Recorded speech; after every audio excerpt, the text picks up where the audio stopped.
Indiana correctional officials are considering privately operated prisons. Ball State University criminal justice professor, our guest today, says they're not the permanent solution for overcrowding. The Kegelstatt Trio, a Ball State University group, will perform Mozart's Selection, and we will tour China with a Ball State dance group. William Farrell, Ball State University criminal justice professor, is with us today to discuss how well the private prison system may or may not work in Indiana. First, Mr. Farrell, are we close to negotiating with these people that run private prisons? Is it a realistic offer that we're looking at? At this point, I believe it's still in the planning stage, and there was an offer to go forth to look at the possibilities of private corrections in Indiana. So at this stage, we're not close to contracting for a private facility, I don't believe. These are functional in other states? Yes, particularly several southern states, and largely on the federal level. The Immigration and Naturalization Service has made widespread use of private facilities in the Southwest to house illegal aliens temporarily for shipping back. We don't have any Cubans in there, do we? No. Okay. I don't believe so. Okay. Several states, other southern states such as Florida, Texas in particular, have contracted with private prison facilities on a smaller level. In dealing with immigrants, you're dealing with generally a nonviolent type of person. And you're dealing with some very violent individuals within our prison system. Mm-hmm. Do they accept the most violent in these private prisons, or are they for the least violent? For the most part, in order for private prisons to be profitable at this point, they contract to take care of the least violent offenders. So the juvenile justice system, for example, has the largest influx of private facilities.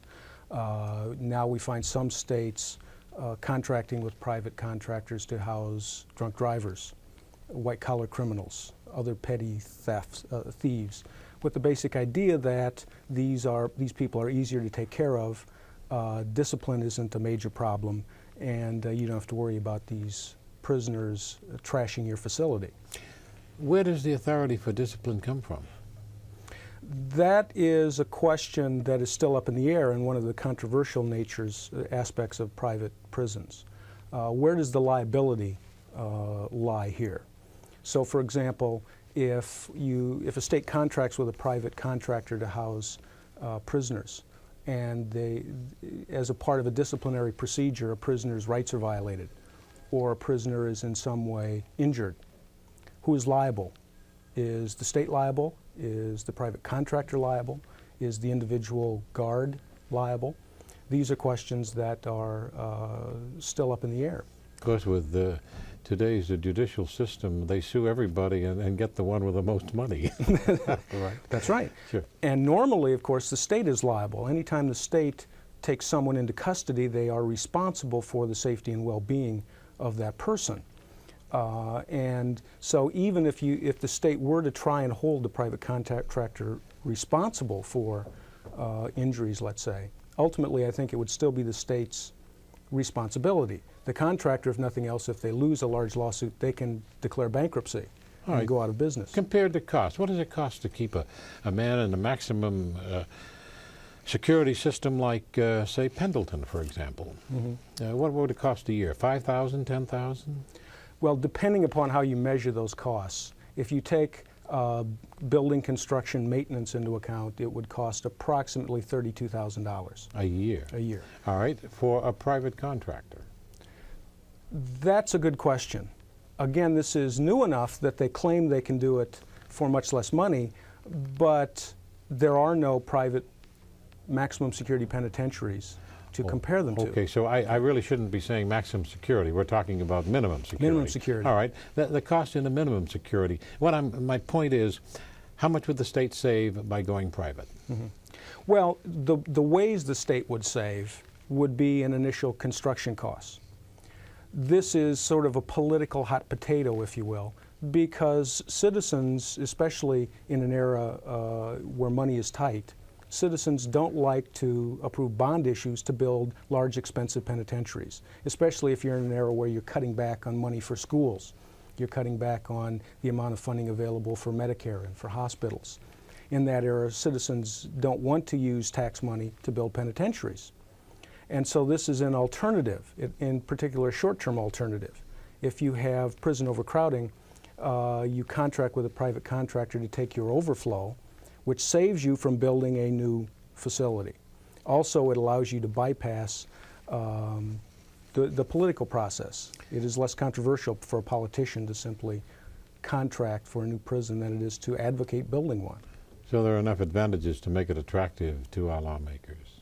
Yes, yes. At least, as a short-run solution. How do you to the view problem. it? You don't think it's too practical? I don't believe it's practical as a long-run solution because there are many disadvantages as well. We've already mentioned the liability factor, which is very important. Another disadvantage, again, is the fact that we have done this in the past. In the 19th century, there was private enterprise as part of prison management, and we found that in order to make a profit, these private enterprises would cut back on essential services. They would cut back on personnel. They would hire people who were less qualified and pay them less. They would cut back on the quality of the food, the quality of recreation, the quality of educational services, the quality of rehabilitation services. And there's some indication that this is happening in the states today who have gone to this alternative. In comparison to other states, how serious is our overcrowding in Indiana prisons? Overcrowding is a serious problem everywhere around the country, and Indiana is no different. Essentially, the trend over the last 10 years has been to get tough on crime, and by doing that, we have instituted longer sentences. We've instituted mandatory sentencing. In particular, we are now sentencing people to prison who 10 years ago would not have gone to prison, such as drunk drivers. And the result is that we have more people going to prison and staying for longer periods of time, but we have not significantly increased the number of beds, the number of cells to house these people. The result being there is massive overcrowding, which causes a whole spate of other problems. Well, I think states could follow the federal government's example. For example, like the Danbury, Connecticut facility, the federal facility, is considered a country club amongst federal prisons, and their nonviolent white-collar people go to Danbury. Why couldn't we build those kind of facilities, like the old CCC camps they had in the 30s, where you have a drunk driver, he's not going to assault someone, or he's not a violent person usually. Mm-hmm. Mm-hmm. Well, yes, I agree that those kind of facilities can be built, and another alternative is to change over the functions of other facilities. We find around the country many mental institutions are being reconverted to minimum security penitentiaries, for example. But again, even minimum security penitentiaries can be very expensive.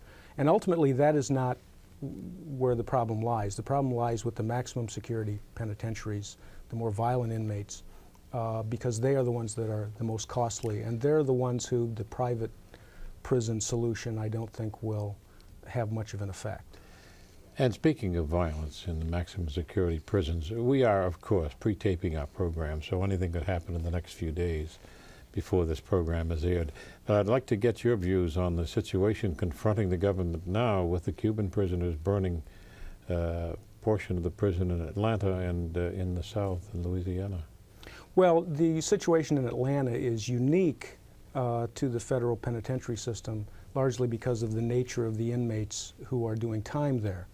Most of these inmates are Cuban refugees who came over from the port of Mariel during the waning days of the Carter administration.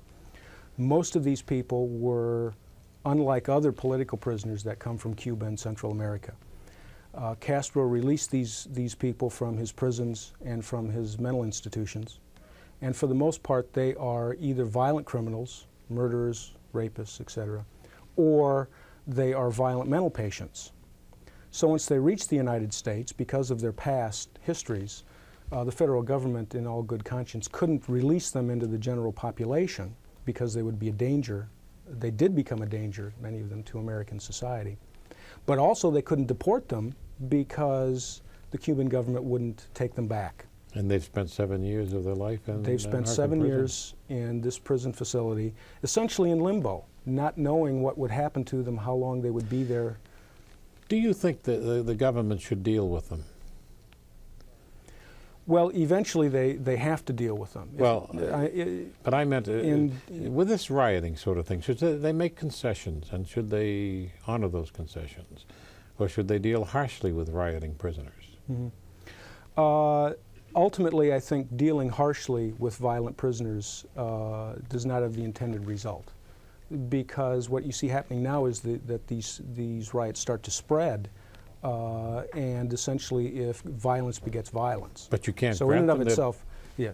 You can't grant their demands. Mm-hmm. No, essentially, that's the problem. That's the problem, because they're likely not to be mainstreamed. At this point, what it appears that the federal government is doing as part of the negotiation process is to, at the very least, allow them hearings. At this point, of course, like an American citizen, you are allowed the right to a hearing, and many of these people have been there 7 years without a hearing. Now, whether that will placate them, I don't know, and I think the end result will be the same. I think they will be held in custody until the Cuban government takes them back. A real catch-22. Right. Thank exactly. you so much. Our guest has been William Farrell, Ball State Criminal Justice Professor, with us today to discuss private prison systems. The musical part of our program is performed now by the Ball State University Kegelstatt Trio, Robert Palmer pianist, Linda Geidel viola, and Stanley Geidel clarinet. They perform Mozart's third movement in E-flat.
That was the Ball State University Kegelstatt Trio, entertaining with Mozart's third movement in E-flat. Assistant Professor of Theater at Ball State University, Beth May, and students Dirk, Etchison, and Holly Stults share their recent experiences in China, where they taught dance to Chinese students. Beth, how did this all come about? A year ago, I went with a delegation from Ball State to China to start out with educational exchanges. And while we were at the Wuhan Institute of Physical Education, I taught some classes in dance and rock and roll, or disco as they call it. And they liked it so well, they invited me back to teach. Well, I applied for a quarter leave at the university and was granted it, and took that opportunity to go back to China. And while I was there, it's very difficult to teach and to talk and do all the dancing that they want, because their energy is endless there. That I invited two of my students to go along with me, Holly and Dirk, and they did a lot of the dancing and teaching, not only dance but English. Good. And so they were an integral part of the whole operation, and to make this exchange very valuable between Ball State. Good. And Holly, did you have any language problems? Well, no, not really, because with dance, the main language is through the body and body movement, so therefore we don't have to speak. We had an interpreter with us at all times. Her name was Ping, and she was wonderful. Her English was really, really good, and so we were very lucky. We weren't forced, therefore, to learn the Chinese language, although we did learn some, like what we call baby talk, just little words, hello and goodbye. But it's something that I hope that I can learn in the future. Dirk, how did you feel about the response of the dancers to your instruction? Their response was fantastic. They loved it, and ours was just as much as back to them. It was incredible. Quite an experience. Yeah, it was. Let's take a look at a videotape that who took? Did you take the tape? Well, yeah. I Okay, guess we you can will credit say me for that this. you know, it's not network quality, but it's Exactly. good. I mean, it's very interesting, Yeah. and all of you comment on this as we go along. yeah, this is the gymnasium where we taught. It's Holly and Dirk leading a dance number with the group of students we worked with. Now, the group of students we're looking at right now were gymnastic coaches and dancers from all over China. That they had a all-China workshop in Wuhan, and so all these people came from Shanghai and Beijing and area. Now they'll places go in back China. and conduct their own workshops. Right, and Right. these are the coaches for a lot of the gymnasts that will be representative in the China's gymnastics team in the Olympics. So it was very interesting for them to take dance steps and then coordinate it with their gymnastics that they do with their students. There's Dirk with his jeans. Did they comment on your jeans? That seems to be. Yeah, they thought I was a very crazy dresser. Yeah. But they learned very quickly, and one thing that we saw that they didn't enjoy dancing very much to begin with. This is one of the numbers Holly choreographed to control, Janet Jackson. So we started with the Charleston. This is and Holly in moved up. front. Yes, this is Holly in front. Uh-huh. Yes. And They like Western music. oh, Western and dance. Western dance. What Oh, happened yes. with this one is they learned the 4 numbers we took, they learned them so quickly that we had to add something in. So Beth and I in the room together kind of put something together in one night, and but they really enjoyed it. And here we have the same group. Yes, this whole first part is just the different dance numbers that we taught. Their movement is very gentle. I call it yielding. It's kind of like in the Chinese poetry, the cherry blossom. They don't show much strength on the outside, especially the women. And the Western dance, especially modern dancing, requires that strength in a woman, especially the woman dancer. Here is from the Hubei dance troupe. They're students about 14, 15 years old at a workout, and Holly and Dirk danced, and we gave a kind of a small lecture to them. And then they showed us some of their warm-up and some of the dancing that they did. And these students are incredible. Very incredible. What is the age? 14, 15, 16. If a child in China shows an ability in gymnastics or dance or painting or mathematics, whatever, they're put into a school, and it's a tremendous honor to be selected to train. But And they're the very- arts are, They're very supportive of the arts. oh, Right. very much. And especially since the Cultural Revolution, I mean, a lot of it was kind of put on the back burner during that time, and the artists are highly revered. I mean, they're a very integral part of the Chinese history, culture, and present time. Dirk, you really did an excellent job with the photography. Well, thank you. I think the camera was really helped out. These are younger You children, want to aren't talk they? about that? Oh, yeah. Oh, This is well, great. these are children, they're probably between the ages of like 8 and 12, and they're doing the martial arts here. This is wushu, and they study it at the university at Wuhan, and then they compete. These are against girls. other. Now, these are girls and boys. And Boys boys. are in the Oh, back, okay. and the girls were almost the leaders of the group. They were very strong, and it was just amazing. Look at the movement. I mean, Yes, they You know, their foot Flexible. comes right around that head, and just they've been They're doing tough. this for years now. Yeah, young Bruce Lee's. You Look know. at right. this. See, and Here, here, here's the yeah, this is their. They compete this way. like fake combat. All like clear. How on old did you stage. say, 8 or 9 8, years old? 9. Yeah. In fact, their teacher, Mr. Guo, is now at the university at Ball State teaching Tai Chi. And he's a fabulous teacher, and we are so lucky at Ball State to have him. We have many Chinese teaching at Ball State and students who are extraordinary talents. You know, they have wonderful. great mastery, yes. Yeah. They just never cease to amaze you. It was wonderful. Yeah. And kids, you get them off the floor and out of the classroom, and they're just kids. Yeah. They're just kids. Oh, it's a panda. We no didn't do that dancing info here. yet. Dirk, No. where did you take these? Where was this? In Beijing. Beijing Zoo. Zoo. It was- Oh, We were disappointed because they were inside Yeah, we that thought they were going day. to be outside, so I didn't think the camera snowing would when pick we got up. there. Yeah. It was so don't dark they in there. live in the snow? Well, I guess that when they're in captivity, they're really concerned for health, and I think protect out them. sometimes. Yeah, Oh, the this is Great familiar. Wall. Yeah, it's a great wall. I noticed, I don't think it'll be in this part of the film, we edited it out, but we saw a snowball fight on the Oh, ground. yeah. Yeah, it just Yes. snowed the day we got into Beijing. Is this Amazing. what you expected of the Great Oh, the Wall? Great Wall. There's Eric. It's It was fabulous. incredible. I didn't know.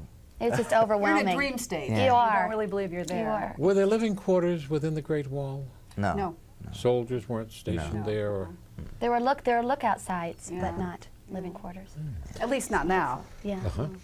Will there be an exchange? You say that one of the professors of the martial arts was here at Ball State He's now. getting his master's degree, and his assistantship is teaching Tai Chi. And we have several students, and we hope to encourage more exchanges between China and the United States. Thank you so much. You're It's welcome. been Thank you. delightful, Yeah. and especially your video. You know, I mean, we felt like we were there. Thank you so much, Beth May and students Dirk Etchison and Holly Stults. Thank you. Thank you for joining us.